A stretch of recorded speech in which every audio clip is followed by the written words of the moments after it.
What's happening, my leadership class? How are you, my friends? I don't know what to call you guys besides my friends, I guess my students. But I am here with some good news and I'm here with some tough news.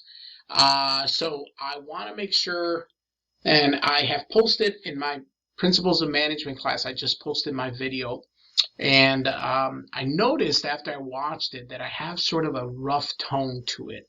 So I'm hoping that I can fix that problem with your video. So I don't like coming across like this harsh professor.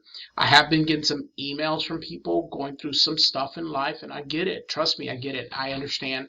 Um, a lot of you guys who have been in my Principles of Management class, you know my story, you know my situation. So when I get emails like this, I always struggle. Um, but I want to make sure I clarify some stuff, and I'm trying to stay positive. So let me let you know that the video is intended to give you guys some peace of mind, hopefully some understanding of how I operate my classes, and know that I am on your side. I mean, ultimately, I don't want anybody to fail. I don't. I don't create classes to put you guys in a position where you fail something. That's not my intention. My intention is to push you to a point that you are challenged, but not to a point where you're broken. I understand this is an associate's degree, it's not a doctoral degree, but I do want to challenge you. So I hope that this is something that you can consider as you're going through your process here. All right, that said, let me drink a couple, not a cup of coffee, or water. That being said, let me talk to you about last week. Let me talk to you about this week, and then we'll preview next week. So last week we had a great discussion about commercials and influence and power. And I'm gonna say some of you guys, man, you left me impressed. Like, that's why I do what I do, is when I hear you speak in such an educated, powerful business tone. That makes me proud. That makes me feel good. That makes me feel accomplished because, as I've mentioned, and you guys know me, you've been in my classes, you know how I operate. The Learn Smart and all what I call busy work, it's great. It's exposure to the material. That is not, to me, that is not how I evaluate you. I evaluate you on educative discussions, on discussions over a topic where you can talk about understanding it. And when you go into the real world, people know right away within 5 minutes. I can tell you if someone knows what they're talking about or it's fluff, it's just garbage. In the business world, there's no mercy there. You're not going to walk into an interview and pretend like you know something because you have a degree. It doesn't work that way, guys. It doesn't. I see these things all the time. I interview thousands of people all the time, and within 5 minutes of a discussion, I know they don't know what they're talking about. It's a degree. It doesn't matter to me. It doesn't matter. They don't know what they're saying. And that's why I emphasize discussions, because I want to know that you're picking up what I'm laying down. And last week, some of you guys have left me almost in tears when I read how well you grasped the information, how well you understood it. Because success in business is about knowing and being confident in the information you've been given. Like in principles, we talked about SWOT analysis. Many of you have already taken that. I guarantee you, if you go into the business world, you will be doing SWOT analysis. You'll be doing strengths, weakness, opportunity, threats. That's going to be part of your world all the time. And your mentality should change.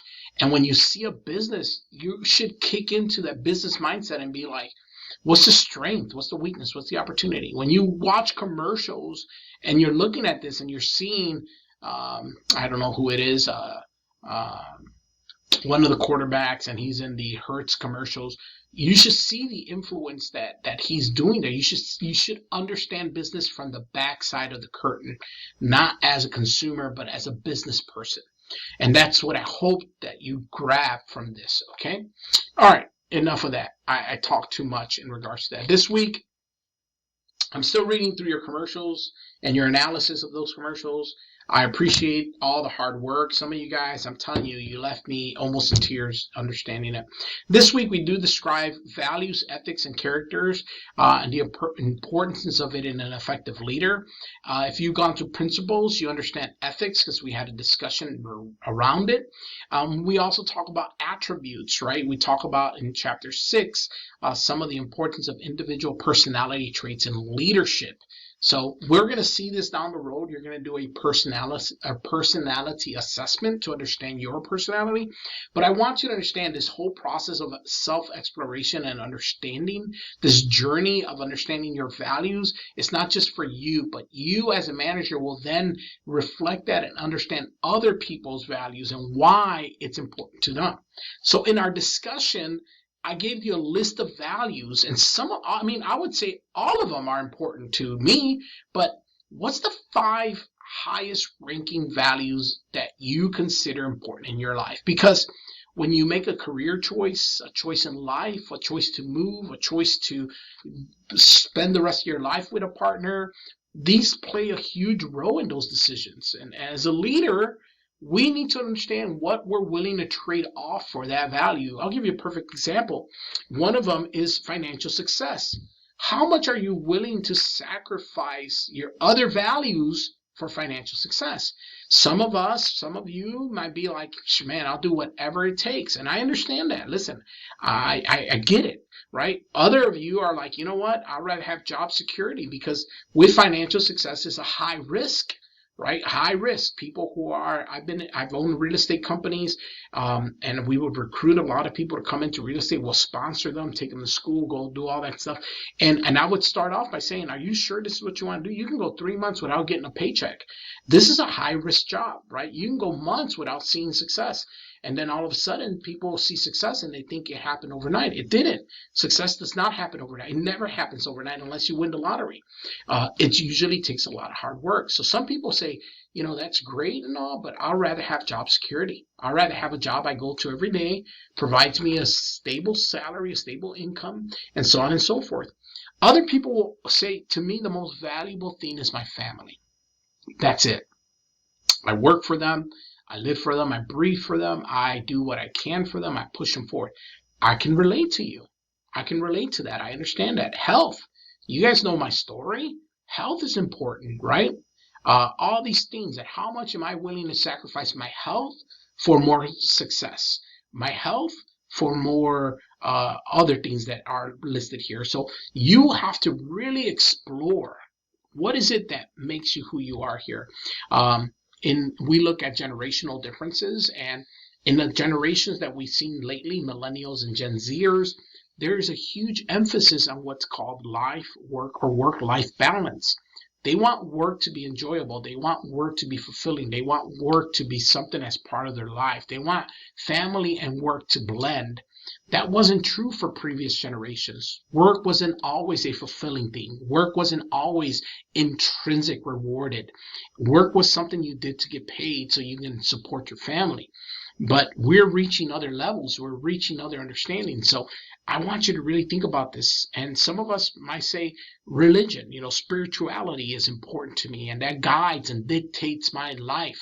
So I will not sacrifice my financial success for my religious beliefs or my faith-based beliefs or whatever you want to call it.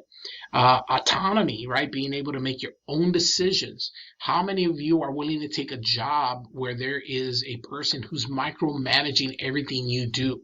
So I want you to really consider this list, select the top 5, right? Once you select the top 5, before you read anyone else's, go and look at other people's and see how it differs, right? Why? And explain to me why. Why this is so, these 5 things, why is that the most important thing to you? So I don't want to influence you and your decision, but all of these have good arguments. To me, it's what's the argument for you? What is the difference in your world? Why would you do something over something else? Um, I hope this journey with the classes help you understand that management is not just about a piece of paper you receive from a college, but an understanding of people, a psychology of the people and what makes them work. Because through the journey, my hope is to take you through a process where you not only see the backside of business and what it makes business run, but also the internal view of yourself and why you would be a good leader, a good manager, a good boss, and so on. And there's certain things that you will learn through the journey that management is about the people. It's not about me, even though I need to know a lot about myself. It's really about how we deal with the people. So, other than that, I did mention this to the other class, but I want to show it to you. I got myself, or my wife got me a little plant for my office. Look at that. Let's see. Here we go. Here, it's weird. Yep. So now I got something to look at. It looks like I don't know how to take care of it because it's getting yellow, but either way, it's been busy, guys. Registration's full blown effect. It's unbelievable. My schedule is booked from day all the way till I walk out. So I try to work ahead. So if you had me for registration, I try calling a little early, see if I can get ahead of the game.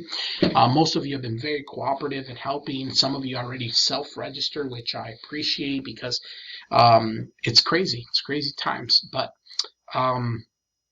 trying to share with you something else. Other than that, guys, I mean, I'll share with you my lunch. I know last week I shared with you, I forgot my leftovers. This week I brought my leftovers. I had a good lunch just a little bit ago. It is now 2:43. I had lunch like 30 minutes ago because it's been so busy. And I had to do a working lunch where I ate and work. But I had made what's called Dominican chicken. It's supposed to be Dominican fried chicken, but I tried to be a little healthier, so I did Dominican fried chicken in the air fryer. Tastes so good. I had some corn and some white rice, and that was my leftovers from yesterday's meal. As you know, I love food. I love exploring food through culture, or culture through food, I should say. Yeah, and just had a good lunch, man. Unlike my Cheez-Its last week, that was good. I'm at the point right now, though, that I'm feeling like I need a coffee and a little dessert, little sweet bread. The Guatemalan Central American cultures. I know this is going to throw you guys off, but they make a bread. It's like a cornbread almost. It's sweet, but they call it a quesadilla. It's not like you think, like the Mexican quesadillas with the tortillas and cheese. It's a like sweet bread, and they sell it. I see it a lot in the stores, the Spanish stores around here, but it's really, really good. I don't know why they call it quesadilla. So to my Central American students, you can explain that to me. But it's called a quesadilla, and it's usually served with like a coffee or a hot chocolate. Like I feel like I need that. I feel like I need a good warm drink, preferably a coffee and a quesadilla. So I'll leave you with that. I know some of you say every time I talk to you guys in video, you get hungry. So I hope somebody in this world of leadership out there in this class is going to go right now, make themselves a nice warm drink and cut a piece of the quesadilla you have, and you're going to tip it up to the sky and you say, "This is for you, Mr. Argueta." Now that sounds a little morbid. No, don't tip it up to the sky. I'm still alive. So just say, "I'm thinking of Mr. Argueta." That's better. All right. Anyhow, guys, cheers. I'm drinking my water as I should, and I'm trying to stay healthy. I will see you next week. I hope you're having a great time. I hope you understand. By the way, next week is midterm week. Midterm week means you will have 40 questions, and you will have questions you already know. So please be ready for that.